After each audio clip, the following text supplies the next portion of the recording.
పంచాయతీలకు 15వ ఆర్థిక సంఘం నిధులు విడుదల చేసింది.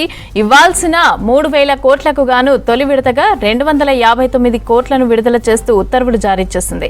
గ్రామ పంచాయతీలకు ఎన్నికల పూర్తి కావడంతో మంత్రి సీతక్క పంచాయతీరాజ్ అధికారుల సంప్రదింపులతో నిధులు విడుదల చేశారు. మొత్తం 3000 కోట్ల వరకు రాష్ట్రానికి రావాల్సి ఉంది.